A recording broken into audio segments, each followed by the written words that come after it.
And just like his dad, and his mom actually. They're both old school dudes.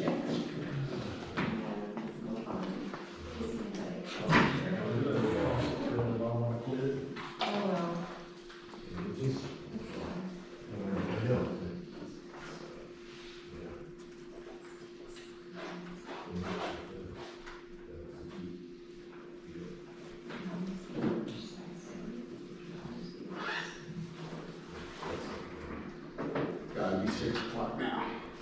Okay. 6 o'clock, call the meeting to order. Doug, would you lead us in the pledge of allegiance, please? Salute, pledge. I pledge allegiance to the flag of the United States of America and to the republic for which it stands, one nation, under God, indivisible, with liberty and justice for all. Roll call, please. Councilmember Brown, Here. Councilmember Squires, Here. Councilmember Wilkes, Here. Vice Mayor Arnold, Here. Mayor Shepherd, Here. all are present tonight. Thank you very much. Item 4, public comment. Members of the public may address the city council on matters which are not listed on the agenda. The city council may not discuss nor take action on any item not listed on the agenda. Please limit your comments to 3 minutes. Any public comment tonight? Okay, thank you. Item 5, consent calendar. Would anybody like to remove an item? If not, I'll entertain a motion and a second to approve. I'll make a motion that we approve the consent calendar as it's written. Okay, I'll second that. okay, I have a motion and a second. All in favor? Aye. Opposed? Motion passes unanimously. Item 6, discussion action. Adoption of ordinance 441. Is that you, sir? No, that's for Form 1, I believe. That's what I thought I Yeah, said. because 440 is the one before that we are adopting tonight. This is the introduction, it should say introduction. I would have to get on the right page.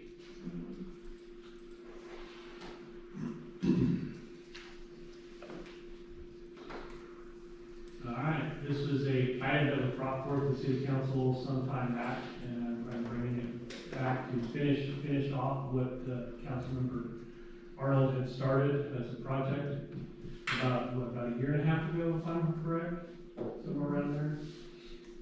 We do have a gentleman here from TNT Fireworks tonight.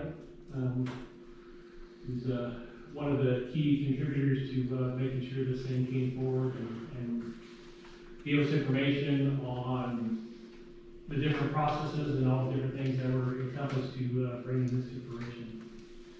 So what we have here in Ordinance 441 is the amending the chapter of 7.25 of the municipal code relating to discharge of weapons and fireworks, repealing redundant section, establishing, updating, permitting liability and enforcement provisions. Last time this code was updated was 1977. At that time, no fireworks were allowed, with the exception of the big stage ones that were presented. So what this does, it brings us everything back into compliance and provides provisions as stated through it and through the codification process.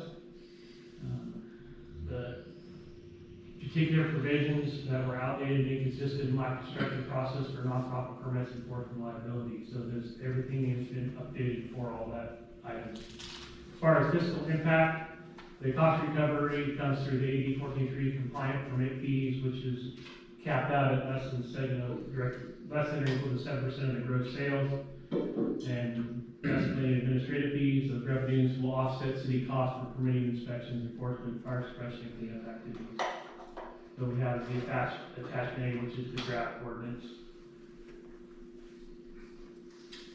Any questions? Any questions from Ronnie?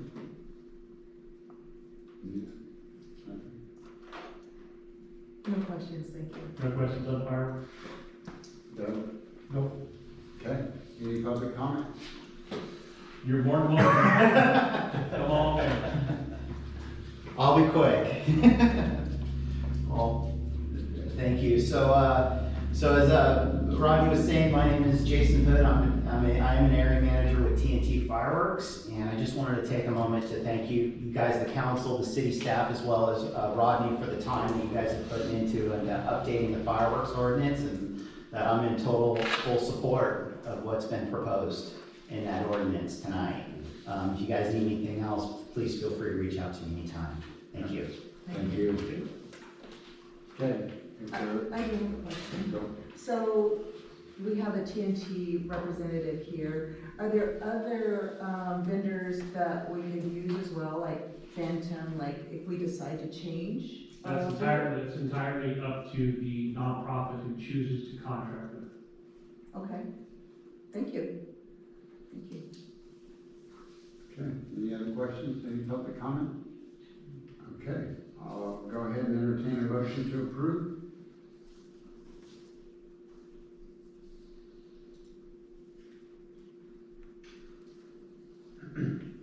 I will motion to approve the second reading ordinance number 41. Pardon? This is the first reading. Excuse me, did I say? The first reading of ordinance number 441 sorry, my computer just, by reading the title and ordinance of the City Council of the City of Biggs, amending chapter 7.25 of the Biggs Municipal Code relating to the discharge of weapons and fireworks, repealing redundant section and establishing a permitted framework, liability, provisions, and enforcement penalties for the sale and use of fireworks. I'll second that. Have a motion and a second, all in favor? Aye. Opposed? Motion passes unanimously. Thank you. Item B, task order 39. Dave? Yeah. Hi, council. So I had mentioned when I brought the last amendment for, I guess I should turn this on too. The last amendment for the CM that I'd be coming back with an amendment for Bennett to close out the project, and so that's what you have before you. We've put together, so we ran over a little on some of the current task order that we had. I haven't built any of that, and so this covers a little bit of that overrun just from managing the project, change orders, those kind of things that have come up, and then the closeout from the project. We have some as-built drawings to do, and then the funding, getting reimbursement. We assist the city with all that process. It can be a little lengthy, and so we've put money in there to cover that. This is 100% reimbursable by the REAP 2.0 grant, and with that, part of the reasons that we went over, there was an opportunity for us to get more money from the REAP 2.0 grant from BCAG.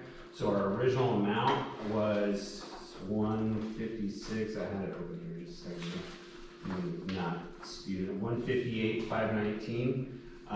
They came back and said that we could get up to 295,641.88. So we were able to leverage that additional funds. That then would cover any money that the city has spent on the city engineering for this project, dating back all the way to 2022, I think is when we started putting charges towards this project. So to date, we've gotten $69,000 back in from that grant. We already have the second invoice. So our original, when we only had the 158, we're like, all right, well, let's go get some money back that we've spent, and let's save some for this process that we're in right now with the construction. Now that we can go get more, we're gonna go all the way back to that August 22 and get another $133,000 back that was spent in past years. So that's just money that was already spent that we're gonna go recover. So that was part of those overruns, was getting that extra grant funding in. So so that's where we're at right now. And yeah, we're just about to close out the project. I believe at the next council meeting, I'll bring the notice of completion. They're substantially complete out there. They have a couple little chips and some concrete to patch, and some as-built, some paperwork to get us, but for the most part, the project's done. So that's where we're at. Take any questions? Any questions for Dave? So the total amount of the grant was exactly eight? Let me back up. There's several different grants that are happening with this project. So we have the CMAQ grant, which is $800,000 of federal funding, which is covering the construction portion of the project, which was 757,000, I think, is where we landed on that. So we're just under the grant amount. Okay. There was some state grants in the amount of 488,000 that was used to cover construction and construction management. Different requirements, which is why we kind of kept those separate.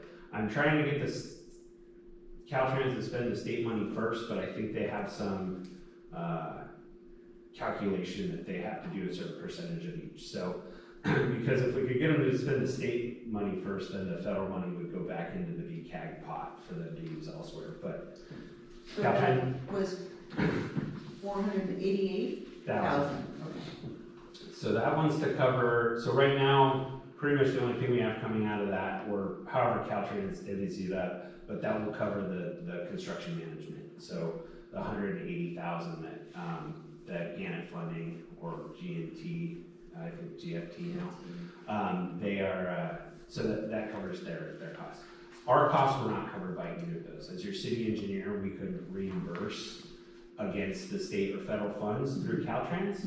So we found this other pot of money through VCAG and the REAP 2.0 grant, and we got that because this project encourages infill housing. That was kind of the criteria. VCAG was able to sell it to, I think it's CDBG that runs REAP 2.0 or HCD or one of those. And so now, again, we've been able to go back and get all this money that the city spent to get this project spent on Bennett and your city engineer to be able to reimburse all of that. So that additional was 295,641. Yeah, so that's where we're at now. It wasn't additional 295, that's the total. So it was 158,519, and now we're at 295,641. And so what is that? That's 137,000 or something like that additional that we were able to get. And so that'll bring us up to the end of the project, and we're going to do whatever we can to leverage as much of that grant funding as possible. We've already spent a little time trying to do that through the state and federal, through Caltrans, and getting some change orders that they weren't allowing. So we've got this REAP that's a little more flexible, so we're going to see if there's a way for us to make sure we spend it all here in town instead of giving it back. Okay, so roughly, with all the grants, it was about 1,540,641. Yeah, and I think we will be leaving some of the state money on the table. We just, we anticipated the bids to come in higher, which is why we asked for so much. They came in reasonable. Franklin's been a great contractor to work with. They did a really good job, and they were really easy to work with. So we're fortunate we got a good contractor, a good price. Just we got the, unfortunately, there's a little money on the table. Yeah, I took a drive by there before it was, completely done. It looks great. I mean, back then, even the sidewalk was still kind of not complete, but it looked really nice. Of course, I wasn't here when this whole process started. The only thing maybe that I would have wanted, if Biggs begins to grow, was to have one of those lights.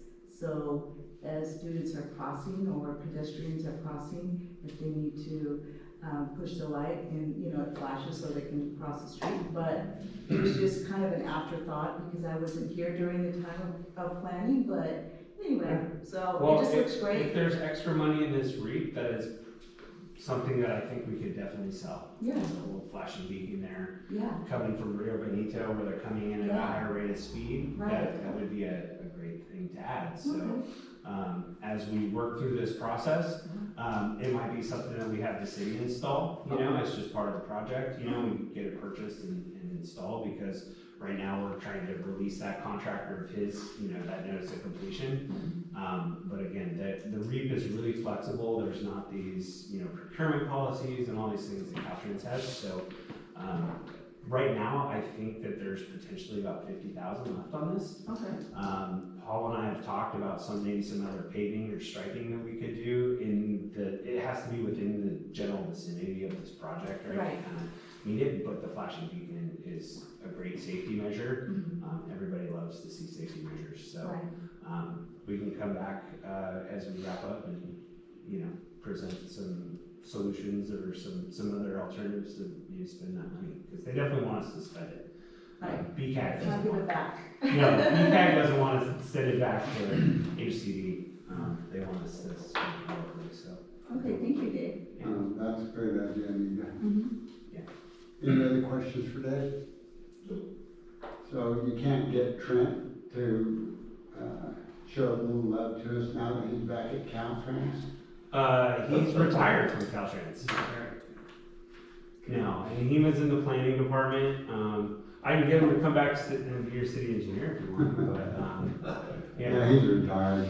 He keeps asking me, "I'll do anything you want. I'll show you the council. He liked the gig." So I just haven't had a whole lot of work to throw at him, but we can bring him back if you like. Well, he knows Caltrans. He does. He does. Okay, well, with that, I'll go ahead and entertain a motion to approve. Task order number 39. I'll make a motion that we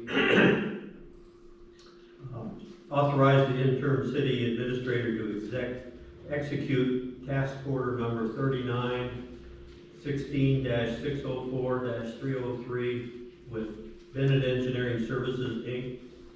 for additional engineering project closeout support on the 2nd Street bicycle and pedestrian improvement project in the amount of $22,100. Okay, I have a motion. Do I have a second? Oh, and second that? Okay, motion and a second. All in favor? Aye. Opposed? Motion passes unanimously. Okay. Item 7, department reports. Lieutenant, how are you, sir? Good, how's everybody doing tonight? Great. Good. Nice weather, It's kind of nice for a change. yeah, It is, I at agree. least for a minute. I agree. How are you? Good, thank you. So just a couple things for you guys tonight, a couple small updates. I'm gonna have the monthly reporting at next month's meeting, but there are a couple of noteworthy things I did want to share. Last night, at approximately 10:30 p.m., the Burley Police Department had a 911 call for service at a residence in the 400 block of Butte Way. The caller reported that a man wearing a backpack had attempted to break into his home. That same man was recorded on a Ring doorbell camera. Approximately 10 minutes later, a suspect was located in the 2900 block of 5th Street. Mr. 34-year-old Anthony Wayne Beasley, Palermo resident, was arrested for burglary. Like I said, he was located at a residence around the corner. He was booked into the Butte County Jail for burglary, possession of stolen property, and also for vandalism. And also, this week, we had a stolen vehicle case that we're still trying to figure out if there's any connection to that particular incident. Like I said, he was found in possession of stolen property, so we're trying to put the pieces together and see if there was any connection there. Aside from that, we assisted with the homecoming parade on the 3rd of this month. That was a good turnout. Thank you. With that, I'll be happy to answer any questions. Any questions for Lieutenant Manager? On Facebook, some of the residents had stated that there was up to 3 vehicles stolen out of Biggs in the last few days. I don't know, I mean, I can't corroborate where, I don't know if this actually happened, and, people post a lot of things, but, and I know that when you're investigating an incident, whatever it is, sometimes a lot of that is not public. We may be already on it. So I was just wondering, is there a lot of vehicle thefts in the last month since beginning of October? That's a good question, thank you for that. So the case specifically that I referred to today was taken on the 12th of this month, just a few days ago. Okay. That involved vehicle was a 2005 Ford F-250. It was reportedly stolen from the 500 block of D Street. Okay. So with the case that occurred last night, so close to that date, we're trying to put the pieces together to see if there's any connection with that. The individual who was arrested was detained out of the garage where there were some tools and some other items found in his possession. Okay. And additionally, just some information to share too. He told officers at the time of the arrest that he was homeless and that he had been staying at various warehouse buildings in the area, but was not specific. Part of the follow-up investigation that we did with that was having our officers going out to some of the properties in this surrounding area to search for any potential abandoned property that may have been stolen. So far, we haven't recovered any items. Okay. Thank you. You're welcome. Any other questions? Well, we thank you very much for responding. Very welcome.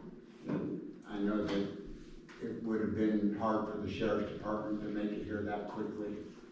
Thankfully, the way that I understand it, we had some officers that were pretty close in the area. I was happy to hear that within 10 minutes, the time of contact with the reporting party that we had located the suspect, so I was happy to hear that too. On behalf of Biggs, thank you. You're welcome, thank you. Okay. Any other department reports? I'll give a quick update. We got notified from Caltrans that we needed to do they call it a 501 form. Anyway, it's this ADA compliance, so we fill out the form, and we got a notice of non-compliance back from them.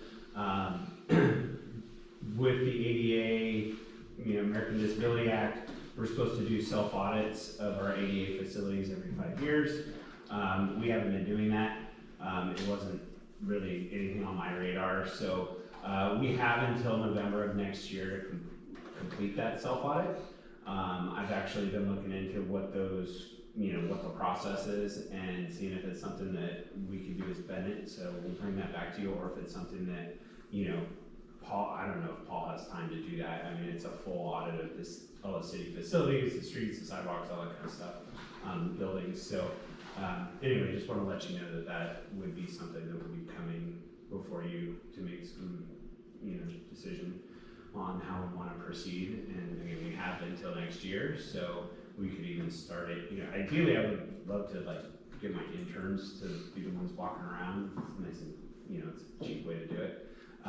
And I don't think it's very, labor intensive. You're measuring some grades and those kind of things, taking pictures. But depending on the budget, it being that we have until November, it is something that we could wait until next fiscal year to budget out. So again, we'll bring it before you. Just wanted to give you that update that we did receive that letter back. So when you get, I understand what you're saying, but the scope sounds like it's every piece of property we own, or that's city property? Yeah, there's certain ones, like the courtyard would be exempt. It's ones that the public have access to on a regular like that. So there's certain things that will, and we'll go, that's what we're doing some research on right now, is what is required. And, if it's not within a reasonable scope for us to do it cost-wise, then, we'll present it to Rodney and to Paul and, see if there's an easier way or a cheaper way to do it. But, yeah, I'm still kind of in the learning phase of what the requirement is for that self-audit, so I can give you guys good intel on how to come into compliance. No, I think, speaking of everybody, would be interested in, more. Cost efficient way. Of course, and again, that's why I was. And just, understanding what that is. What's involved, Yeah. yeah. So are they looking more for safety or like leaky roofs? Like It's access. So it's an access for ADA? Yeah, ADA. So it would be access to your buildings, restrooms, your park facilities, your sidewalks, all of that kind of stuff would fall under it. Because of the size of Biggs, it is a self-audit as opposed to really has to do an audit with a transition plan that shows how you're going to correct it and what the plan is to make those. With Biggs, it doesn't have 50 employees, so, and it's weird that it's an employee governed thing, not a population, it's how many employees you have. So, again, we have a little bit more research to do. I just wanted to make, let you guys know that this is something that kind of came up on the radar, and we're gonna do what we can to make sure we get in compliance, because those are the little things that can either make or break future grants, right? If you're out of compliance in an area and you're not being responsive, then, they look at that if we go apply for another grant somewhere down the line, so. Dave, could you let us know how, when will you have kind of an idea of what is involved in that to let, Excuse me, can you turn on your mic? I have a hard time hearing. Oh, yeah. to let Rodney know, what's involved, just so an idea of when you will have that, like, How about January? Just, with all the closeout, and my main, being that we have a year to come into compliance, I don't anticipate this being a huge, endeavor, but at the same time, just to be candid, I'm spread pretty thin between not just Biggs, but, all of these other projects and constructions. We're coming into the end of construction right now, so I have a lot of paperwork to do to get these grants, the money coming back in. The city's spending a lot of money, so that's kind of my focus. So if I can come back to you, if I can come back sooner, I will, but just to be realistic on my workload, I would say January would be the time for me to bring it back. so we would not only have to do the audit, do we have to be in compliance at that time in November, or could we get an extension? I just wanna make sure we're Just not. compliance is Okay. just doing the audit. So Okay, you thank you. have to have the audit on Okay. record. It's not, we have to fix all of our ADA problems. Okay. It's saying, we have gone through and done an assessment, we know that there's deficiencies, but we've at least identified them. Thank So you. that's the only thing that we're required to do. We, at this point, with this 501 form that they want us to submit. So it's really just making sure that we're paying attention to those needs. Great, thank you. This goes hand in hand with the presentation done by a young man earlier this year. Because of that, I've done some of my own research as well. And there are avenues the city can pursue insofar as having, there are other companies that are in line with our score agency that does these evaluations for the sidewalks. Ridley's just either in the process or doing theirs now on the sidewalk stuff.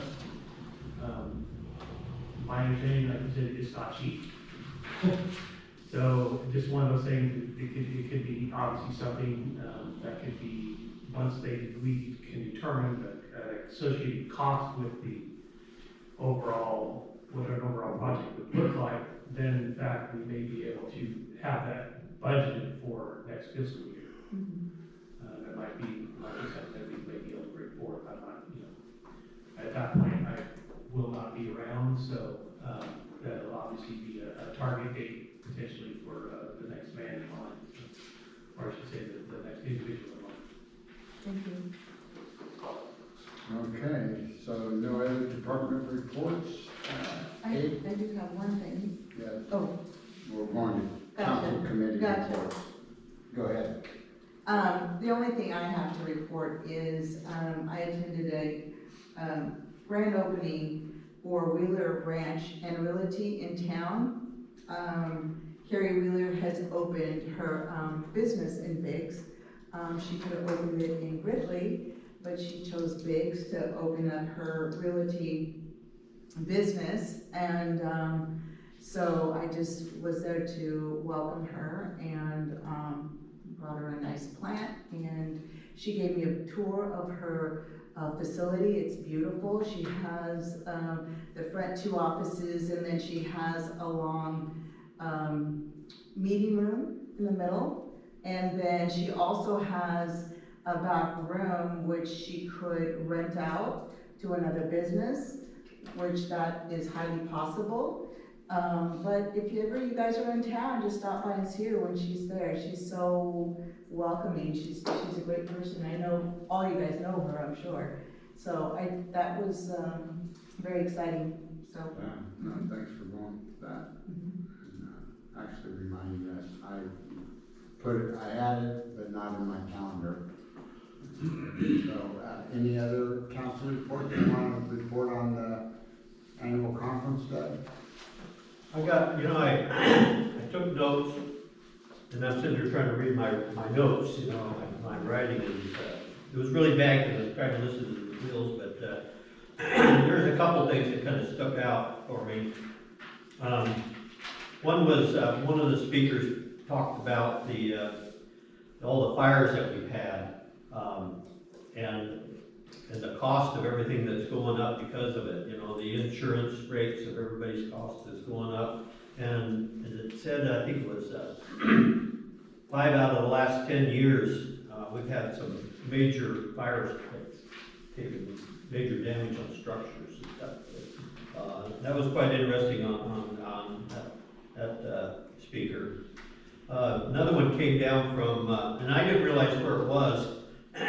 She was talking about the Bonneville power. And I was thinking it was Bonneville Flats out there in Nevada.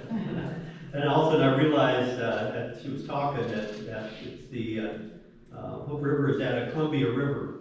That there are several power stations out there along that river. And so she was down from that, and she talked about it and the challenges and everything. So that was really good listening to her.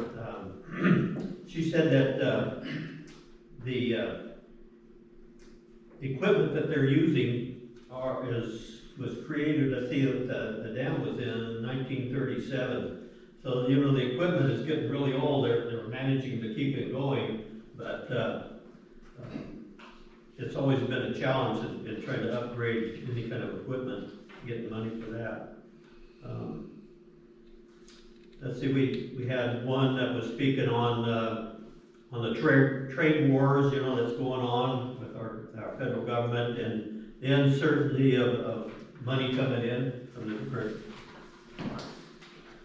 avenues that used to come in. So that a lot of these power places are really struggling with what's going to come up with the money later. What was it? We had a keynote speaker, I think it was at the end, wasn't it, talking about the AI and just how much that is there to help everybody. I was thinking, even in these meetings here, it says if everybody would use it when they come together in meetings, it would just be that much more information that we could all use. And so I was pleased with the things I heard, and at different dinners that we went to, I was able to meet a lot of people. Bowen knew most of them. He was over there talking to them, but it gave me a chance to meet some of them that were never had that experience before, and so I was impressed with. I just always thought it was who was coming there, kind of like the League of California Cities. It's represented by the cities, but here they had all these utility companies and stuff were there and representing each of the utility companies. And, I just didn't know it was that extensive on the information that's coming in from all this different work. And you sit down at the table and start talking to people, where are you from? And they start talking. One guy, he was, I'm not sure who he was an attorney. He was from Washington. I guess he comes out and represents a lot of these utility companies around here. But he was originally from around here, so it's kind of nice sitting down and talking to him about that. So. Yeah, no, and occasionally I'd lose Doug, and then I'd see him over there talking with, so many people. Did you do your AI training? No, I didn't. Yeah, you should do it. I still got to do that. Yeah, it was worth it. So, it was online training on it. Yeah, as part of the last speaker, he's Jeremy Urtley, AI guy, big, well-known internationally, speaks all over the world, but he basically teaches AI, and NCPA paid for a 10-day training, and it's, I don't know, takes 10 or 15 minutes each time, but it's actually pretty amazing what it can do, but more than anything, it really teaches you how to work with AI. The first question we asked is, so how do you use AI? And everybody's saying a bunch of the wrong answers, and it's like, that's wrong. Probably didn't say it that way, but basically it's, you know, the correct answer is I work with AI. And there's so much that we learned just in those 10 lessons. But the example that he used is park services. I believe it's in Utah. To replace even a tile, it requires a couple hours worth of paperwork. So he preloaded, took him 45 minutes to build this, I forget the word, but basically it's to put all the data in there, fill out the form. And it saved over like 8,800 hours the first year, just that one form that he did that everybody else was able to use to do anything for park services. And, but you know, it's what's coming. The energy demand for it is the other component to that is going to be significant. And then the flip side is that after we got back, we got final word that the hydrogen credits were cut. And so there's been some news reporting on that.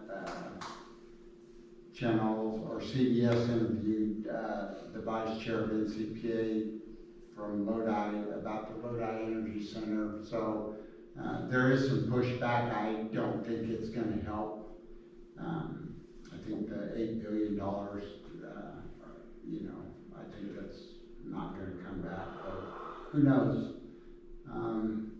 And there's a number of other things that went on, but one of these times in the near future, we should plan a tour down to the Lodi Energy Center.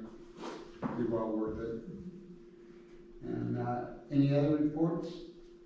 I got something I want to add to that, though. You know, we're the smallest city in this NCPA. We're the smallest purchasing of this, and between Roger Frith and Bo, we've been that's two of us from our city have been the chairman running that.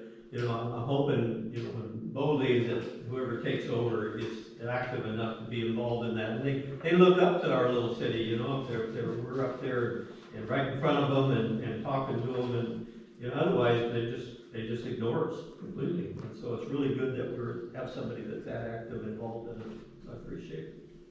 No, thank you. And it actually shocks me as much as probably anybody that bigs twice. And well, Roger left as chair, and then within 5 years.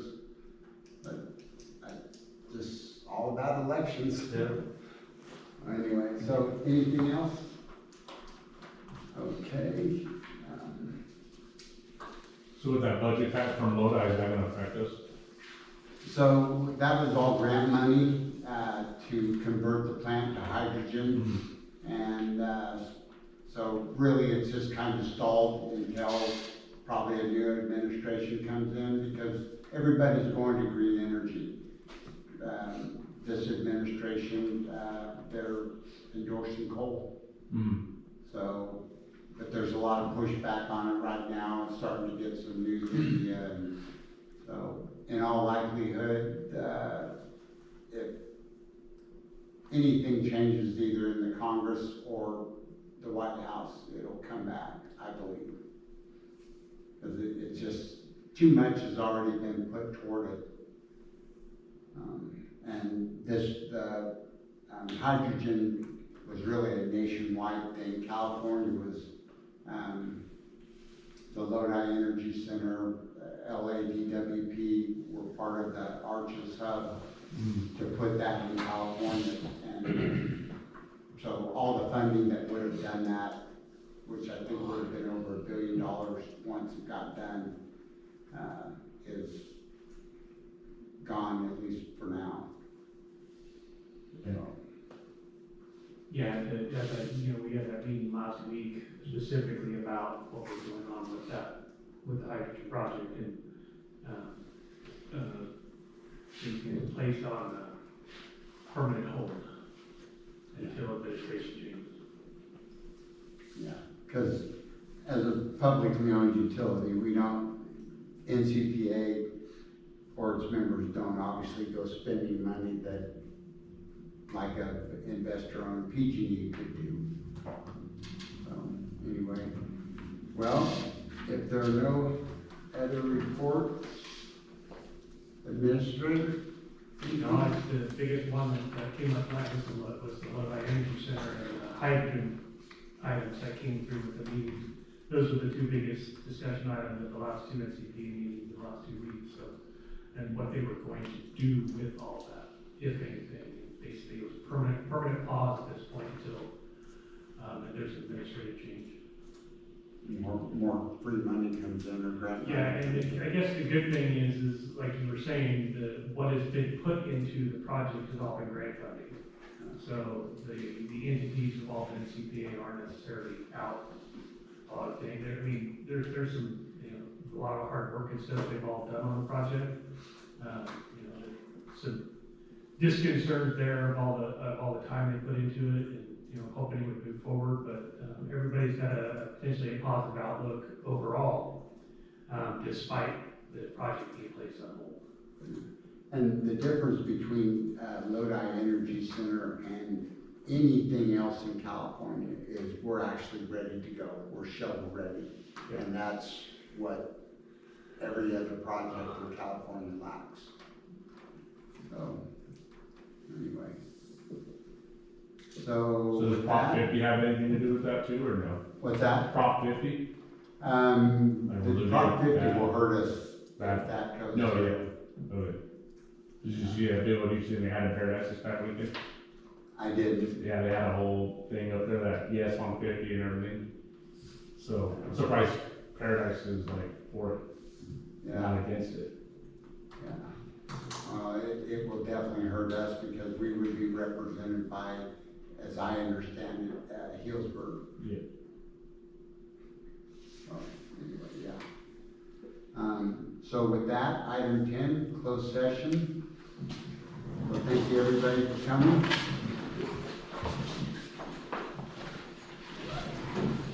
Everybody wants to take a little break or feel free, and we'll give you 2 minutes to take care of business, Yeah, and then we'll get back to it.